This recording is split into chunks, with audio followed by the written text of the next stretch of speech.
Andre? It seems like you're moving towards a fight with Kovalev. A fight with Golovkin never happened, but is for whatever reason. But is Kovalev actually a tougher challenge, being 15 pounds heavier and having underrated athleticism? I think so. No question about it. Moving up in weight is never an easy thing to do. He's bigger, he's stronger, and in my opinion, he's a better fighter. And I think that if you look at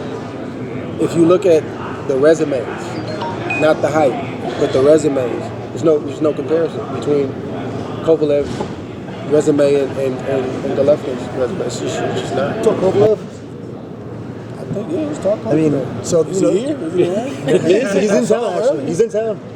That's the fight that we're going toward now, and both of you guys are in the top 5 pound for pounds. Everyone respects you guys, well, at least I do. You're probably the best inside fighter in the game, and he's maybe the biggest puncher. I thought I was a runner and a technical guy. Listen, hey, I'm just teasing, man. We can have fun. I'm just teasing. How would that match up? I mean, you're a great inside fighter, big puncher. You could punch too, obviously. I mean, it's not going to be easy.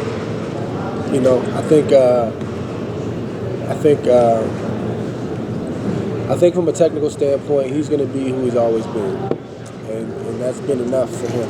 In other guys' backyards, I don't think he's seen a fight that he didn't like. He signs up, he's going, and that's a dangerous individual.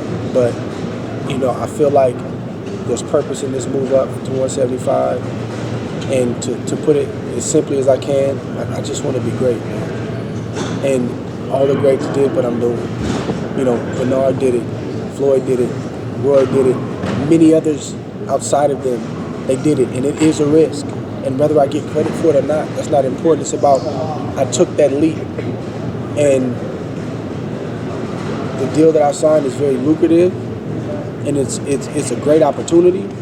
But that aside, it's about it's about cementing my legacy, because I'm not going to box forever, and nor can I, nor do I want to. So these are the chances that you got to take.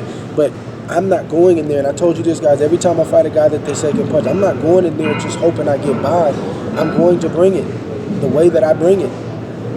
And hey, people say that I have a bullseye on my back, but I'm looking at the same guys that's looking at me. They pointing at me. And I got my sights pointing at them. I'm looking at them, and they looking at me. And we just got to see what happens. This has the possibility to be a rare and historical matchup, right? I mean, you guys could both be going to the Hall of Fame one day, when it's possible. You're both in the top 5 pound for pound and fighting in the same weight class in your primes. And this could be the best fight in boxing, right? I think this fight will be one of the best fights that boxing has seen in a long time. Now, how good, I don't know. We got to get in there and we got to mix it up. But the matchup on paper, his credentials, my credentials, his resume, my resume, his resume, it has the makings of a great fight. And we have to go out there and actually make it happen. But yes, How many fights do you think you'd need before you take that? We got a 3-fight deal, so maybe the 3rd one or something like that? I think that's what we're working on, yeah. What about the quality of opposition? Like, are there anybody that you're looking at that you can get in there with that's close to Kovalev? That's something I got to talk to Virgil about. Virgil make it right. That's part of his job. Is to say, look, man, let's look at this guy.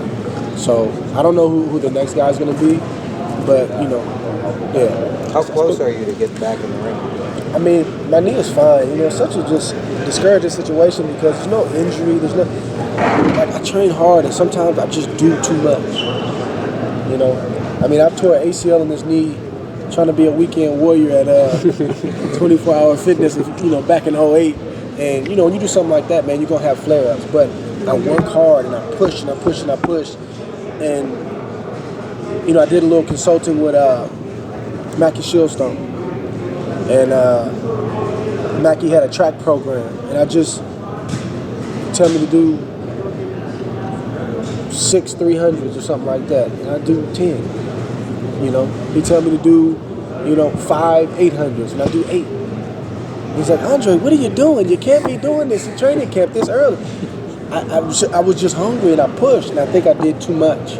And as I'm getting a little older, I'm not old yet, But I mean, I got some miles on me. I have to find other alternative ways to get the conditioning.